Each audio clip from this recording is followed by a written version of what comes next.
Alright guys, some of y'all wanted me to explain about some of the different weapons. Some of you know that I shoot competitively. When I was in the Marine Corps, I shot competition rifle, competition pistol, and I still shoot pistols and rifles and sniper competitions competitively, but they're just like at ranges around. Tomorrow I'm going to go to the range and I'll shoot a few of these guns, and we're going to video some of that. But I'm going to explain some of the different rounds, because some of you have shot them and seen them on video games, but you've never seen them in real life. Alright, the first gun I'm going to show you is a 9mm pistol, which is a Springfield XD 9. The closest gun in Rainbow would probably be the FS92. It's a 9mm, because the MK23 is a 45 caliber. I'll also show you a 45, a 1911, but I'll go through some of the guns and I'll show you some of the different rounds so you can see the differences in what they shoot and how they are. Alright, this is a Springfield Armory XD9. It's a 9mm pistol. It's got fiber optic sights on it. It holds 17 rounds, 9mm, and so that's a XD9 9mm pistol. Closest thing after the FS92 is the Glock 18. The Glock 18 is really close to this, except the Glock 18 was really only a military produced gun, because it had a fire selector switch that actually in real life does let the Glock 18 shoot fully automatic like it does in the game if you switch it over. I'll be shooting this gun a lot tomorrow, because this is primary. I carry this gun a lot, and I also shoot this gun in competition a lot. Other than the grip and the fiber optic sights, this gun is bone stock. I've done no modifications, no trigger job, anything to it. Alright, now the MK23 in Rainbow Six is a 45. This is a mil-spec 45 caliber 1911. This is the Mac Daddy of 45. It was a gun I always wanted. I put aftermarket Pacmire grips on it. I put a magazine a thing on the bottom where when you're reloading it makes it load up quicker.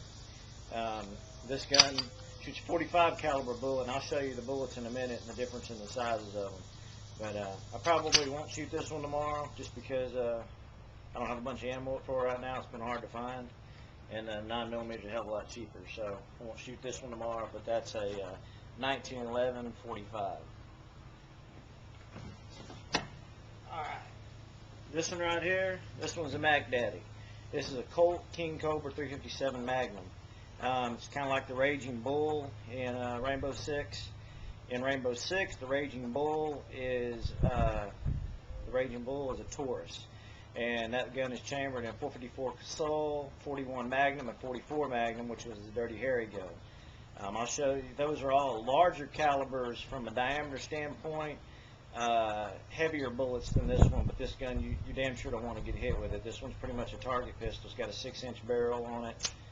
It is a revolver, double action. You can pull it back, cock it, pull the trigger like that, or you can pull the trigger all the way back and let it go, and it will fire. So that's a Colt King Cobra 357. That's a revolver.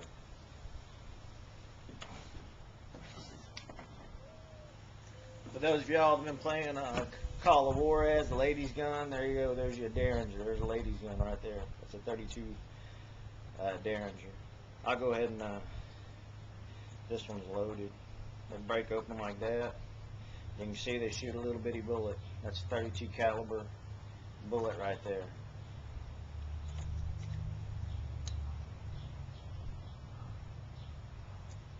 But that's a Derringer.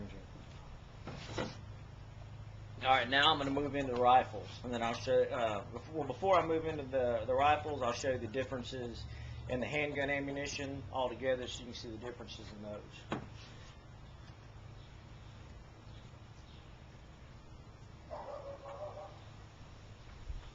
Alright, by comparison, this is a 45, and that's a 220 grain hollow point bullet. Next to it, this is a 115 grain 9mm. You can see it's a little bit shorter, not quite as big around, faster. And then if you put the 357 Magnum, like the Raging Bull, the revolver, you can see how much more powder's in it, and it's a 157 grain bullet, and it's this is a hunting bullet. It's a soft tip bullet, so you can tell how much bigger the Magnum round is. That's your pistol cartridges there. I showed you the 32. Alright, rifle standpoints. I'll show you sniper rifles first. Almost all the sniper rifles other than the Barrett and the 50 cals in the game are primarily 308. This is a Remington Model 700. This one right here is an SPS. It's chambered for 308 caliber. It's got a 16 power mil dot scope on it that is fully adjustable. It's a tactical scope. In other words, you can adjust your dope on it when you're out in the field to call windage or elevation. This particular gun, they shoot them out to 1,000 yards.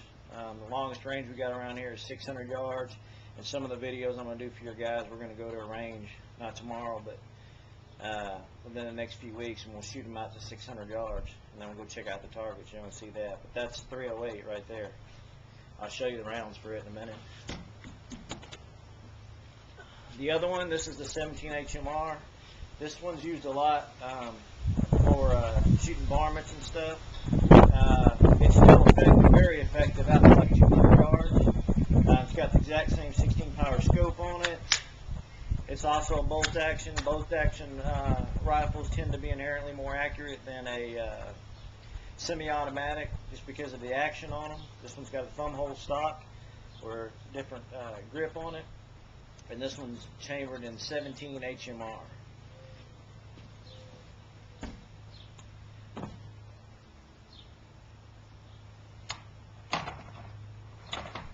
Alright, both of these bullets, to show you the difference. This is a 308. It's got a ballistic tip, 165 grain Nosler bullet in it. That's a polymer tip bullet. When the polymer hits, it comes apart and the bullet fully expands. A lot of the people in sniper rifles, they shoot the Sierra Match King 168 grain hollow point, and it really isn't made to expand on game, but it'll kill people nonetheless. The other one that I showed you, the one I said was for varmint hunting, this is a 17 HMR. It's a rimfire like a 22, and you can see how much smaller it is, but it's got the same tip on it, and it still shoots very, very fast. Matter of fact, both of these bullets will go about 2,500 feet per second. The difference is this one's better trajectory in wind when you're shooting crosswinds and stuff, and maintains trajectory better. This one shoots flat to about 150 yards, and after that you start having to use a lot of elevation and call a lot of windage when you get a strong wind on it. By comparison, I'll show you, there's those two. This is an AK-47 round, 7.62 by 39. So it's actually the same. 7.62 is 308. These are the same projectile, maybe different grain. I think this is a 125, 130 grain bullet, but you can see that's not quite as tall as a 308.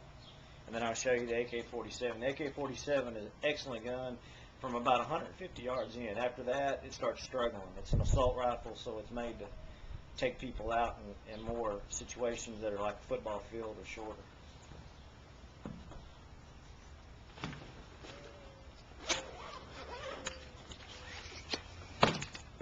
And this, although it does not look like the ones that you're probably used to seeing with the wood stock, is an AK-47. I built this gun, I bought it with wooden stocks, and after I shot it, it shot better than they had told me that an AK-47 shot. So I bought Tapco stocks and put on it. It's got adjustable stocks, it's got the saw pistol grips, you can put some things down in there on it.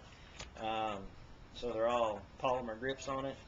I put a side mount on the side of it, it's all aluminum, and then I put a red dot scope on it, and so you turn the red dot scope on, and when you sight through it, it's got a single red dot. This particular one sighted in for 100 yards, and it shoots point of aim, point of impact from 50 yards to 100 yards. If you're shooting closer, you got to aim for the head to hit in the chest. And all of these are semi-automatic, not full automatic. Can't get a civilian version of full automatic, but that is an AK-47 right there.